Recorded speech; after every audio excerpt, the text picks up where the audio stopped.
You could get them, but can you keep them? When I walk through, when I walk through, when I walk through, when I walk She all have a second husband. Welcome back to another episode of the Girl Stop Playing podcast. It's your favorite homegirl, Koereyelle, here to encourage you to stop playing with your potential and start working for what you want in life and in love. You already know that I'm bringing you the information and the conversations to help you make the money and get the honey. You can have it all as long as you are willing to work. And today I got a working woman in the building. We got the Sara Fontenot in the studio. Hey, girl. Welcome to the show. I'm really happy to be here. Thank I'm you. excited to have you. So we met, I don't even know when we met. I know the first time I remember meeting you was at, it was a social proof dinner. Alumni. Yep. The all white. Yep. So that was the first time I remember like meeting you in real life, but I feel like we knew each other on the internet somehow. Yes. But for the people who may not know you, introduce yourself and tell the people. What's up, y'all? My name is Sara Fontenot. I have claimed myself to be a self-love guru. I am a small town girl from Regina, Saskatchewan, and I moved to America to pursue my dreams, slipped and fell in entrepreneurship, and I never really looked back. I'm just a person that believes we can be, do, and have anything that we want to be, do, and have, and that's how I live my life. I love it. So what is, how do you become a self-love, like coach, expert, advocate? How do you get to that point within yourself to become that? Well, I think for me, when people ask me that question, they're like, well, why do you qualify yourself to speak about self-love? Because I know self-hate. Mm-hmm. You know, I've had to overcome self-hate. I've had to overcome that little devil on my shoulder. I've had to overcome the doubts and the fears. I've had to stop second-guessing myself and really understand who I am, have that awareness in who I'm being so I could be in integrity with that person.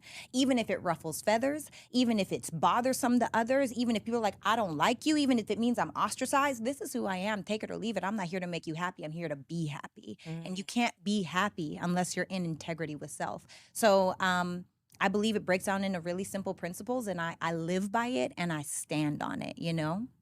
So what would you say are some of the experiences that got you to the place where you could become self-aware enough, have enough confidence to, number one, just identify what you believe in and then be confident enough to stand on those beliefs? Well, I think it's a journey, right? I think it started, I'm from Canada, right? And I'm up from Little House on the Prairie, Canada. So I was the only Black girl in every grade.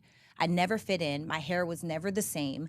It was like my Black family, and then there was a Black community but I had never even seen a large group of Black people together before I moved to America, you know, outside of who my family was and like my friends that I danced with, you know? So I felt like that was the beginning of feeling like I don't belong, but being okay, because it's not about trying to fit in. It's really about like being all of you, you know? So it started there. And then I've been in really toxic relationships, you know? And it's funny, I have this story about how when I was 10 years old, I created a story that said, if I let you in, you'll betray me, based on an experience that I had. And Koereyelle, girl, I did not know until I was 28 years old that I created that story.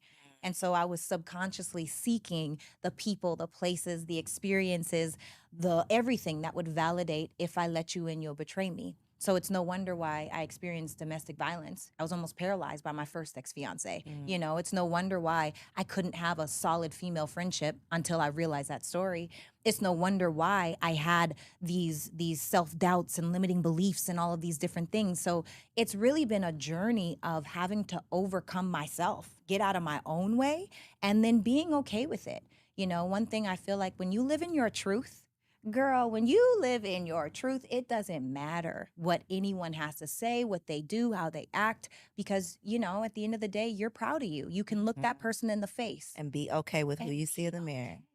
Yes, I love it. So how do you get to a point where you can shut out the noise of other people? Because so many people, especially with social media being what it is, especially with women specifically dealing with so much imposter syndrome. Sheesh. How do you get to the point within yourself where you can not succumb to the pressures of other people, not feel like you got to go along to get along, not be afraid to ruffle those feathers or go in a different direction from the group? Like how for someone who's watching this and is like, well, that sounds good, but I can't find it within me to do this. I think number one is you have to decide who is it that you want to be. I think we're all duped from our childhood because we're always hearing like, what do you want to be when you grow up? What do you want to be? Well, what is great, but what is connected to achievement, whereas who is connected to fulfillment? And so we're constantly chasing achievement. Even as women, especially Black women, we're out here, I got to do this. Okay, well, that's why we're human beings and not human doings, right? And so inside of that, when you are aware of who it is that you want to be, it's just like any goal. You work towards being that person. How does that person walk into a room? How does that person dress? How does that person smell? How does that person act? And when you can get clear, like, how is their hair? And this is the thing. It's always a flow. It's always changing because we're always evolving. But I think that when you're clear on the first version of you that you want to be and you're willing to work in alignment with it, and then you have to set boundaries around it because, if you decide one day I'm just going to start living my life as a completely new woman, all of your friends and your family members are about to be like, first of all, who do you think you are? Now, oh, you better than us now? Oh, you and your little business? Oh, you think all of these things that start to come up? You have to put boundaries around it. And so how do you reinforce a boundary? Repetition.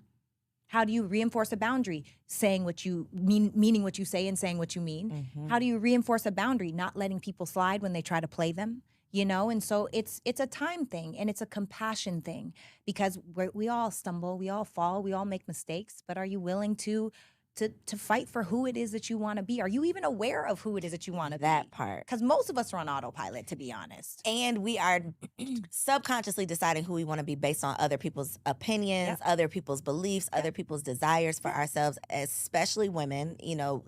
Who does our mom want us to be? Who does our mom expect us to be? How does she want us to show up? And then we become that person and we wonder why we feel unfulfilled because that was not our true desire. That was the desire of someone else. So I love that. And I want to go back to what you said about your childhood, the 8-year-old self, because we often, end up on these couches having these podcast conversations and they're so enlightening, such enlightening conversations. But a lot of times the person who's showing up to have the conversation is still that unhealed 8-year-old, 10-year-old, 12-year-old person because we have not even realized that that's where we got stuck. Yeah. How did you come to that realization? Because for you to be able to pinpoint it and define it and communicate it in such a way that to me is the first step to being able to deal with it. If you can't define it, you can't deal with it. So for you to be able to define this was the age, this was the story, now I can unpack it, that's big. Yes. So I do a lot of seminars. I do a lot of trainings. I'm always... Where you're the student or the teacher? Both. Got you. Okay. But we're always teaching who's like 5 years behind us, right? So it's like even if I'm on 1, I could teach a 0. If I'm on 3, I could teach a 2. Facts. So I was both at the time. But in this time... I had just called off my second engagement. Girl, wait, you didn't say first engagement, second engagement. How many are there total? 2. Okay, 2. I've been engaged twice. Okay. Third time's a charm. Okay. And I had just called off my second engagement and I was literally in a space of like, what is wrong with me? Like, why do I keep attracting these people? Because he did some real sly stuff, right? And so I was like, why do I keep choosing these people that I know I'm not in alignment with? Like, what is it about Sara that's attracting these experiences and then putting up with it, And so I started getting heavily into books. I started reading the book Rory Ray, How to Have the Relationship You Want, going from masculine to feminine. I went into a seminar called Insight. Insight is about like your heart. I've done Landmark Forum. There's so many. Have you done Landmark Girl, Forum? yes, that was a long time ago. Okay. Yes, it's so good. You did it too? I haven't, but it keeps coming up. I keep hearing about it. So I'm so intrigued. We'll have to talk about that off camera because I have questions. It's so good. Okay. It is so good. Okay. And so I was doing all of these things of work on myself to really figure out like, what is my problem? The hell why? Yes. And so I realized where I've done a lot of these different exercises. And so in these exercises, you have to think of all of the people that you've ever wronged and that have ever wronged you, right? And so I had this list of like, and it's like back to your childhood. And you write out like, what was it about this? And so I'm writing out all of these things. And I realized that when I was 10 years old, there was a girl that I was in school with, and her name, I'm not going to say her real name is Jane Doe. Okay. And so Jane Doe was the it girl, okay? She could sing, she could play guitar, piano. She was fast in track, beautiful. And when she would invite the whole class over for whatever event she was having at her house, you would think Little Miss Muffet lived there from my 10-year-old eyes, right? I was like, wow, this girl just, everything has their perfect little place. And her dad was a police officer. Her mom was a stay-at-home mom. I was like, I want to be like Jane Doe. We all know the Jane Does. I wanted to be just like her. Now, me on the flip side, I have all of the siblings. My parents are, my dad ruptured a disc in his back when I was 10 years old. So we went from a 2-family income household to 1. And so my mom had a full-time job. She was going to school full-time to get her master's in engineering, taking care of my dad and his injury, all of us kids, and trying to make sure that we weren't homeless. And so needless to say, when my parents would say, clean your room, there's no accountability, because we're trying to make sure I'm not homeless and my dad is currently hurting downstairs. So as long as the main areas in the house were clean, they didn't care what our room looked like. So I was a dirty kid, Koereyelle. Like when I tell you dirty, if there were roaches where I'm from in Canada, we would have had roaches strictly because of me. I'm talking dirty. And look, y'all can judge me if you want to, but I'm gonna keep it real because it's a part of my story. I would pick gum up off the ground and chew it. This is the kind of, see? For what reason? For what reason, Sarah? And educate us why you did that. I don't know why I did it. I was just gross. I was a gross kid. Yeah, I was just gross. I was. It is what it is. I was a nasty little child. But I'm grateful for it because when I asked Jane Doe, I said, Jane, I really want you to teach me how to be clean like you. I'm trying to get better, but I really want you to teach me how to be clean like you. So do you want to come over to my house tomorrow and play and you can teach me how to be clean like you? So the next day, she came to my house, and I cleaned my room as best as I knew how. But there was clutter everywhere, clothes everywhere, stuff under the bed. It just is a different level, right? A different level of awareness of what's acceptable and what isn't. And so she came over. The next day when we went to school, she told everyone how dirty and disgusting and nasty I was. And from that point, I was the dirty, disgusting, smelly, gross Sara, right? Now, in that moment, I created a story because I asked you first. I said, can you help me? I didn't say, come over. Oh, surprise, it's dirty here. I'm literally inviting I told you it's dirty here. I need some help. I'm trying to learn. So what I didn't know was 10-year-old Sara created that story that said, if I let you in, you'll betray me.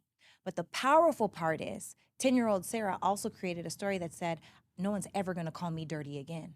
And so now everything in my home has its perfect little place. Labels face forward, hairs are laid. I don't know if y'all can see it on the camera. They see it. I see them baby hairs. You feel me? On 4K. But I'm saying that to say that, sometimes the bad things, yes, they create these limiting beliefs and they create these stories that we have, but at the same time, they also create strong suits. And I don't think that enough of us take the time to understand, number one, who hurt you? Why did they hurt you? Can you forgive them for that? And can you do the work to heal? Like go back, and I had to sit with my inner child in these exercises and just cry and say, I'm sorry. And then I imagine, if you're a mom at home and you have children, imagine talking to your child the way you talk to yourself. We wouldn't talk to anybody the way we talk to ourselves. Right. And so it's just been an experience. And I will say another thing that they had us do was the sorry list. You could choose to message all your people. And I'm like, oh, I am evolved. Okay. I can message every single person on this list. I am evolved. And I wasn't, because what they didn't prepare me for was the response or the lack thereof. Some people I expected to hear from and I did not. And that hurt more than the people that did, So I've been so open to learning all of the different ways and understanding like who hurt me and who have I hurt, and can I own it and take responsibility for it and just say I'm sorry for the part that I played in it, So that was the beginning of my healing, really intentionally finding out like what, and I have so many of those stories that I found out. And we all do, but if we don't take the time to sit down and write it out, they just layer on top of layer on top of layer until you get to the point where something's wrong, but it's so many layers that you can't even dig deep enough to figure it out. Yeah.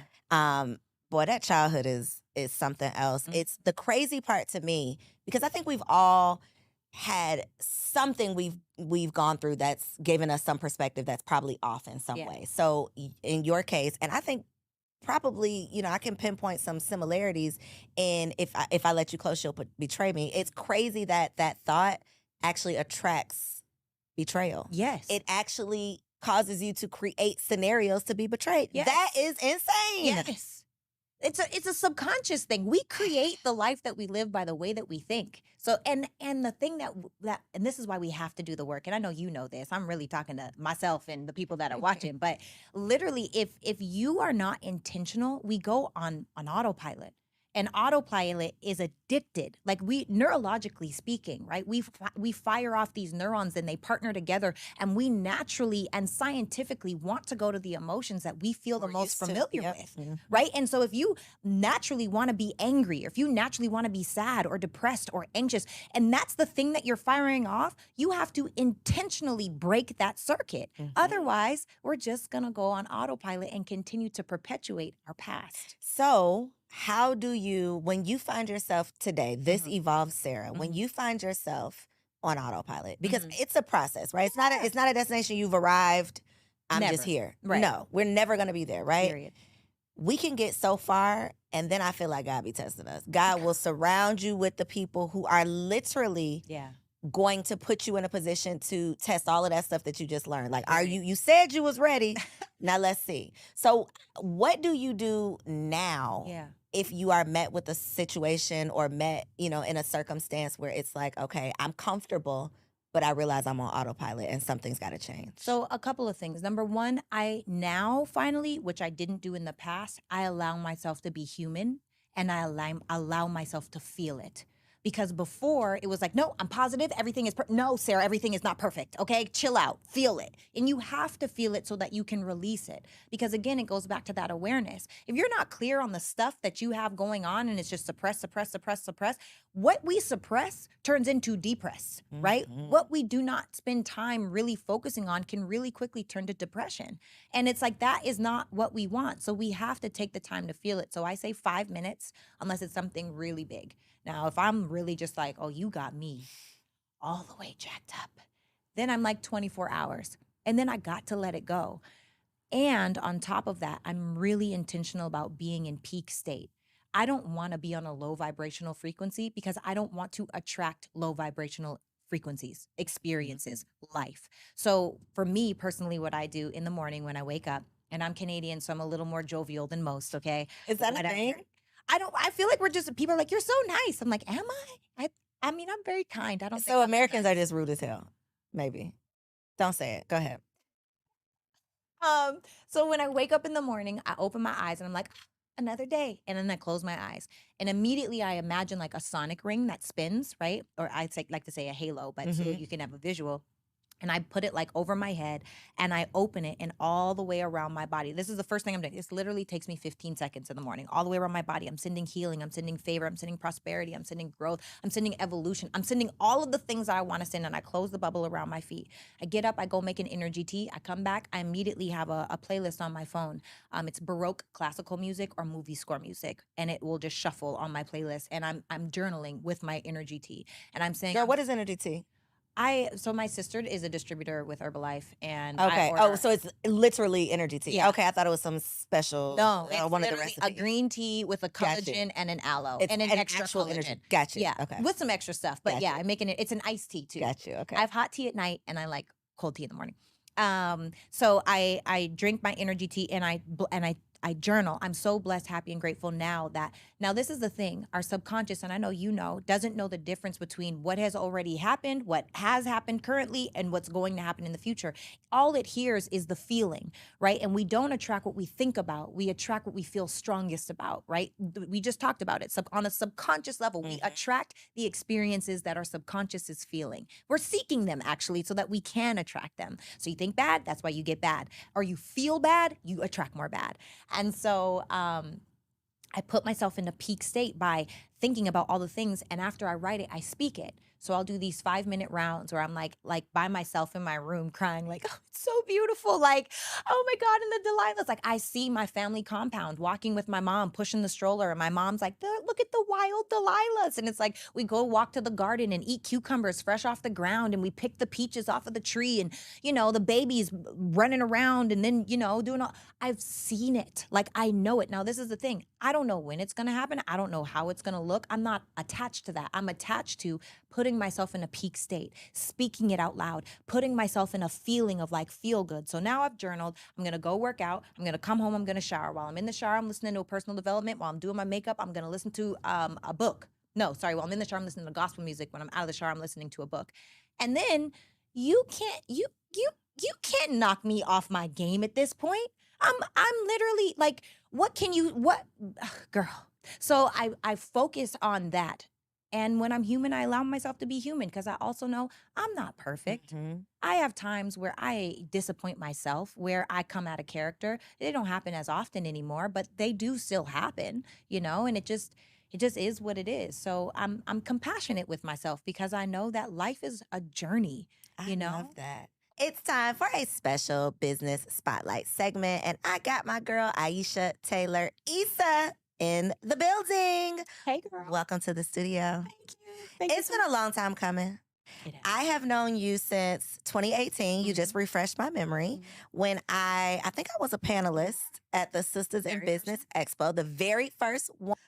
So a lot. First of all, it's a lot of work, right? And there's a reason why more people don't do it to the scale that we do because it's very expensive and it costs a lot of time and money and resources. So it's a lot of work, but it's a labor of love.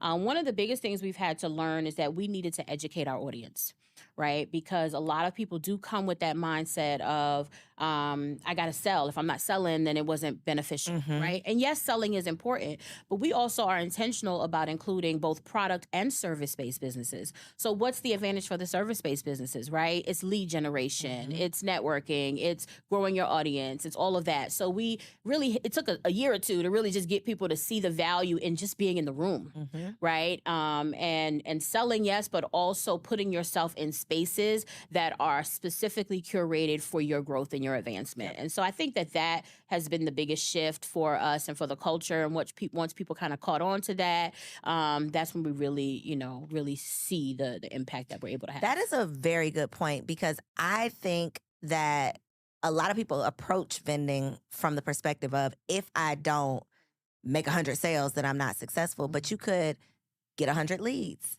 You could make one valuable connection that's worth way more than that 100 sales, right? You can do so many other things, but having the right intention and mindset behind it and, showing up with that, I think is super important. Absolutely. So you got a lot going on. I had the pleasure of attending your Mamapreneur brunch. As the keynote speaker. This past May. So what is new in your world? What can the people be looking out for and support? Yeah, so even though we're 2 years in with it now, the sister shop is still the buzz, the talk of the town, right? The newest part of our brand that people are really, really excited about. We opened our second location last year here in Atlantic Station. And it's almost like people don't even know we host expos anymore. I'm like, hello, we've been here. Yeah. Yes. Because people are so excited because you don't see any really stores like ours specifically. There are stores that sell all Black-owned brands, but we specifically have Black women-owned brands. So it's a really unique niche that we are super proud of with a really long wait list of folks trying to get in. And so what's on the horizon will prayerfully be new locations. Come on. And also branching out our expo to new cities and new markets. We've already done 5 markets over the last 6 years. Normally we do 4 a year. This year we shifted our processing. So we did 2 cities, but regional. And so each is 2 days. Okay. So still a lot of work. And so we're actually hosting our Northeast Expo next weekend, September 22nd and 23rd in Passaic, New Jersey. So super excited. As someone who's done events, that shit is a lot of work. That's why we scale back.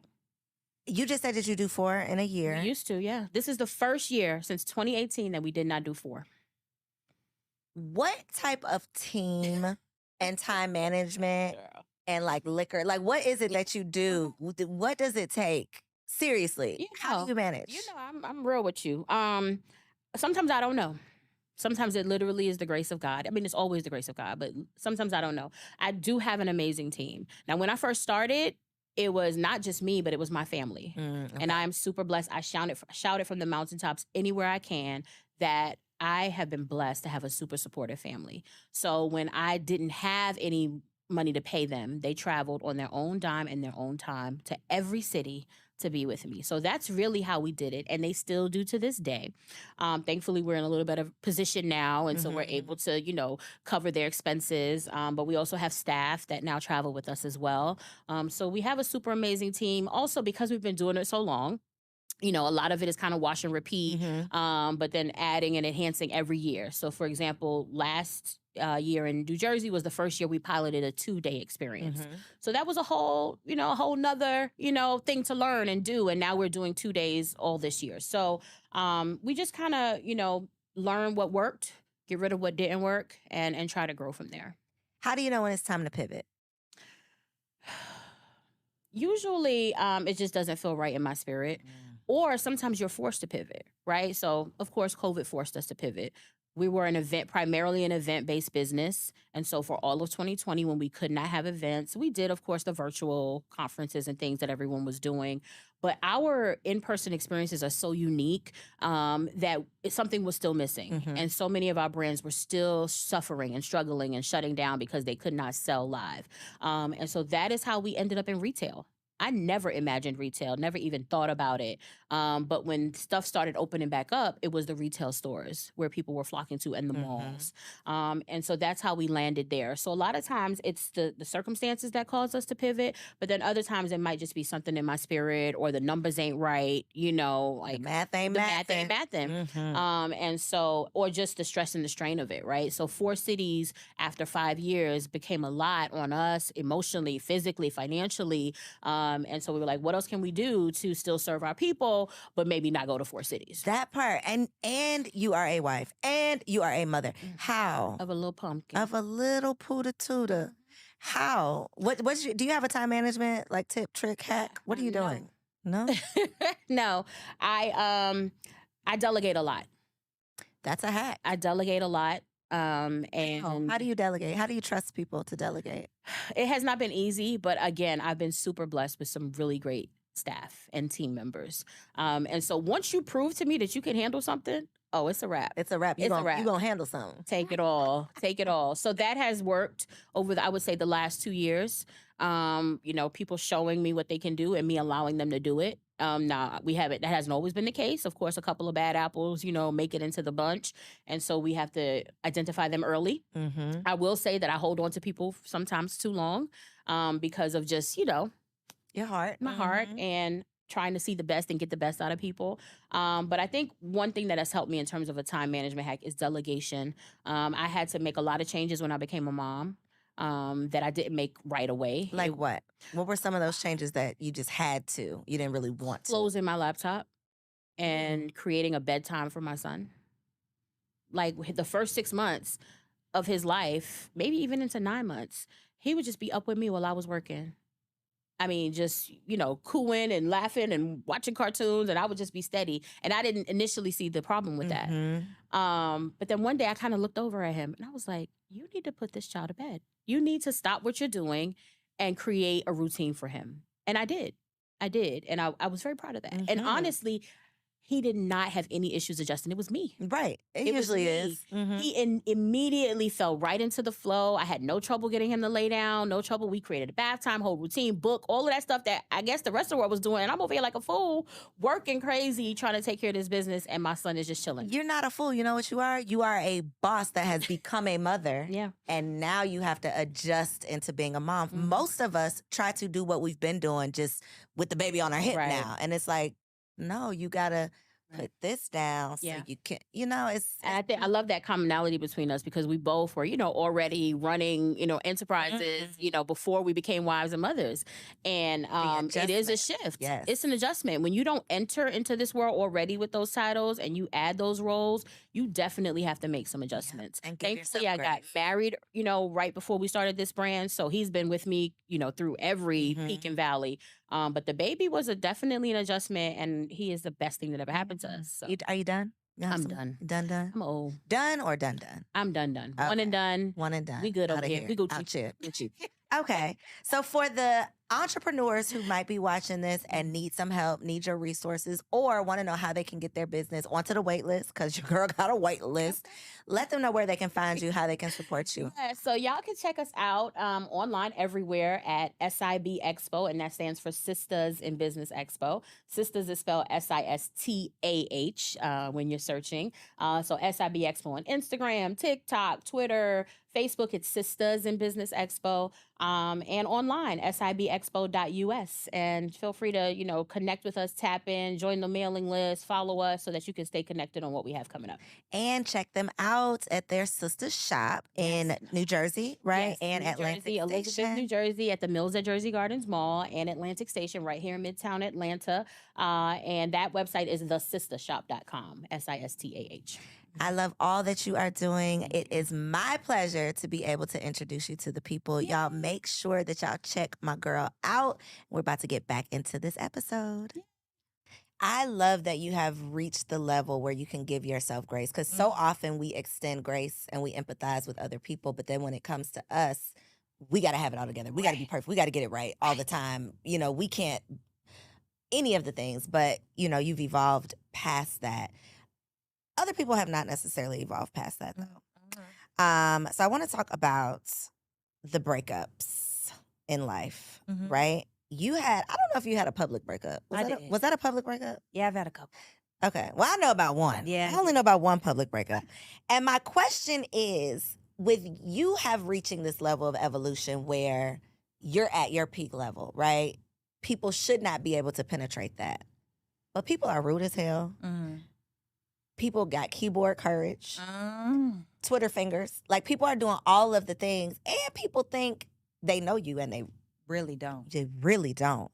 How do you maintain, and I'm not talking about like perception, like maintaining a good, appearance, but truly in your spirit, like with yourself. How do you stay in that space? Or how do you get back to that space when you are out of alignment? If personally you're feeling good, but then somebody says something on the internet. Personally, you're feeling good. How do you deal with other people's stuff? Because you can have it all together and then you walk outside and somebody tries to mess up your aura. Yeah. I would say, number one, I stay away from the comments. I don't go looking for what I know is going to disappoint me. Girl, I can't do it. And I learned it because, I don't know if you know, I do skits with comedian Country Wayne, right? I have not seen any skits. I'm about to go look for them. Okay, well, Are you a comedian? No. Okay. No, girl. No? I'm What are barely you doing in the actress. skits? I'm acting. Okay. So we just have these funny skits. Okay. And now it's a soap opera, really. But my character's name is Sara. Okay. Right? And there's a lot of similarities between my character and me. And these videos get hundreds of thousands of views every single day. Each video, right? And there's 5 to 6 posts that he does a day, and each one is doing 200, 300, 400,000 views, right? Now, there's thousands of comments of people that have something to say about me. They're like, Sara rode the short bus. I hate her voice. Oh, I can't stand her. Can we? So I learned from those kind of prepared me for them when I was doing a podcast with a group of people. The group of people that saw my public breakup and, all of those different things, I don't care anymore. Because what I do know is if I'm compassionate for myself, me and that person, although no one is a bad person, however, I'm very clear. Number one, I don't date men like him.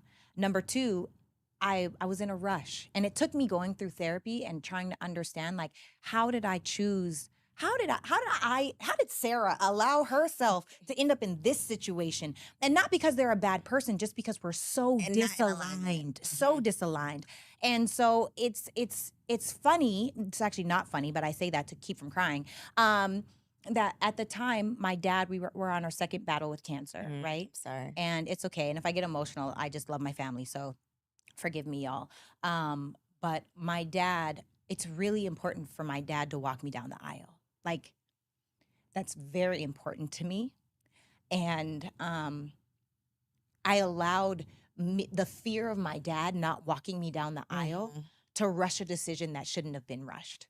Because the truth is, my dad, no matter what, he loves me more than any man on this planet, would want me to be happy.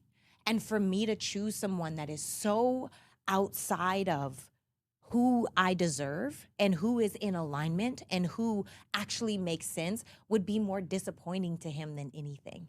And so at the time, though, I didn't know that. At the time, I was looking past every red flag because I dove in head first, girl. I was like, oh, and in every relationship, I've always done that. I dive in head first, And you then know? you figure it out later. Yeah, yeah. And it's like through all of the experiences, the eroded trust, the eroded respect, it's like I can't, you know, it just is a no. So I feel like I don't care. At the end of the day, people there people talking about me right now and don't know anything to be true about what I have going on in my life. And I don't care. I love that I'm a topic. I love that I am renting out free emotional real estate in people's minds. And I'm okay with that. Whether it's good, whether it's bad, it's not my responsibility. My responsibility is to be my best me. And sometimes my best is absolute trash. I'm so clear that sometimes my best is terrible, but I'm okay with that version of me too. And as long as I can look myself in the mirror and say, you know what, Sarah, you did a damn good job. You did your absolute best. You rode this thing till the wheels fell off in whatever capacity, business relationship, romantic relationship, friendship relationships. I know that I did my part. What can anybody say? Nothing true. Do you feel the need to defend yourself? Not anymore. But you went through that. And you know what? There's a experience that I had where so I received well, no, it'll give too much information. I received I'll just say it. I received an honorary doctorate. Okay. And I almost felt like I needed to go to school because of how much this person, like to go earn it in a different way. I earned it for what I've done outside of the classroom. And then there's things that obviously people do in the classroom. I felt like I had to go to school because of how I was getting ridden by a person. Like I felt so like, oh, well, maybe, no, I don't have to do that. At the end of the day, if someone is recognizing, if God is saying, Sarah, I want to recognize you for things that you've done, Sarah, then it's okay. So yes, I am still human. There are still times where I'm like, damn, like, lay off. Lay off. What do I need to do to prove to you that I am, you know, like, but now, girl, I needed that because those were the tests that God came back being like, oh, you think you're okay, not caring what people have to say. Well, here's another try. Let's see how you handle this one. Let me just throw it at you, you know? So this is I think the challenge, and it's probably why people just be like, F it, I would just be a fucked up person. Because trying to be a good person, trying to work on myself, it is hard. It's not fun. It's not sexy. And it doesn't make life easier. Just because you're this right, because now you're aware of things. You actually care about being a good person or how you're showing up or how you treat people. So it does make it harder. So to go through a public breakup, a romantic breakup, and then a business/friend breakup, which we do not have to get into the details of, I just am speaking to the fact that you are this evolved person, but you're still facing these challenges. How do you recalibrate? How do you not start to blame yourself? How do you not start to feel like, what am I doing to it? You know, like, how do you take that out of it and still show up as your best self, still show up to serve the people who are connected to you, who are, you know, there for a purpose? Like, how do you not take it personal? Yeah, well, sometimes I do, to be honest. At first, you know, I'm a human, and I don't rob myself of that experience. And I'm also a ruminator. So I ruminate with thoughts, right? And so depending on how big of a deal the thing was to me, now it's like I'm collecting data. And it's building up this perfect case for all of the answers as to how all of this data makes so much sense. And now, do I feel the need to relay the data, or do I not feel the Girl, need? when is your birthday? July 2nd. I'm a Cancer. You're Cancer. Okay. When's your birthday? I'm a Libra. October 1st. Okay. Right. Do you do the same thing? I do not do that at all. But I could see that being like you getting lost, going down a rabbit hole. Oh, yeah. What do you do with the information after you have it? It depends. Okay. So sometimes it's just like because look, it's like there's three sides to every story. One of my friends, I used to say your side, my side, and the truth. He's like, nah, it's your side, my side, and the facts. Like, if there's a number right here and it looks like a 9 to me, it looks like a 6 to you. The fact is, it's a number. You know, it's like, okay, we're both right, but whatever. So sometimes it's like, oh, and God don't play about me. So I feel like with the information that I've collected, it's like, Now it makes sense. It all makes sense. That's the part, though, is when you can, that sometimes makes it worse, though, when you can look back and then you start to add up all the pieces. And then I start to feel like a fool. Like, how long were you doing this? Like, how you was over my, you was in my, mine was like, you was in my wedding? And you felt like, those are the things when you do start to go back, and hindsight is 2020, and you start putting the pieces of the puzzle together. It's like, damn, you did play with me for a little while, but you ain't gonna play no more. No. Yeah, that's tough. Yeah. Do you feel jaded going into another relationship? Not at all. I want love. I'm so excited I desire to be married, but I'm also very clear that my dating pool is very small. So I'm dating. I'm outside, I'm outside or whatever. Come on outside. But I also am just very clear that I'm not in a rush. Why is your pool small? Because I want what I deserve. And if I could work on myself mentally, emotionally, physically, spiritually, financially, and energetically, I want a man that believes in that too. I want a man that understands emotional intelligence, but most importantly, emotional regulation. I want a man that understands safety, security, respect, and values family and has principles and morals. And in this soft generation, things are changing, and I will say that, I'm 35 years old. Years young, whatever you want to call it, and I'm single because I'm not married. I have no children, and I know a lot of people that allow society to make them feel like, oh well, why, where's your man at that? And I've actually had people be like, well, obviously it didn't work because you don't have a man. Being in a relationship is easy. Getting married, getting a man is also not that hard. easy. Yeah. But choosing someone that you're aligned with is far more challenging because there's a lot of marriages out here. I don't want none. Not in alignment At all, right? And not to whoever, like there's so many relationships out here that are not, I don't want that for my life, and so I'm patient now. I'm moving like my therapist did a thing, and I asked him, I was like, how did I ignore so many red flags, right? What is it about me that ignored so many red flags? And he said, Sara, you did not ignore red flags. He said, there's a wife and a girlfriend. A wife looks at, let's say you're building construction, a wife will look at a hole in the wall and then be like, oh, or a hole in the foundation and say, we got to fill this up, right? So we're going to get the materials, we're going to come back and we're going to patch this up and keep building, right? An inspector is a girlfriend. So a girlfriend would go look at that same hole in the floor and be like, we actually don't have the materials that are necessary to fill this hole right here. And if you fill it up with something else, over time, the higher you build, the more it will fall. And so he said, Sara, you didn't ignore red flags, you built over them. You were moving like a wife and not a girlfriend. And that's not to say that wives aren't supposed to act like, we aren't supposed to act like wives. It's to say, inspect your person to see if they are worthy of the love that you have to give. So for me now, I'm just inspecting more. I'm not in a rush. Like, I just believe that we deserve to have it all. And I'm excited. Girl, this is how I know that things are changing for me. I eat out every day. It's just me, right? So I eat out every day. And now even for like my friends have been talking about stuff, I'm like, oh, I'm going to bake a pie. Or like my ex before my last, I was baking fresh bread every week. I was making his favorite meals, like literally whatever. I fall into that. And I feel like I'm starting to like, oh God, are you trying to tell me? Not to say that cooking is a wife duty. I hate when people say that, but I just feel like it's the vibe though. Yes, it is. It's Yeah. the vibe.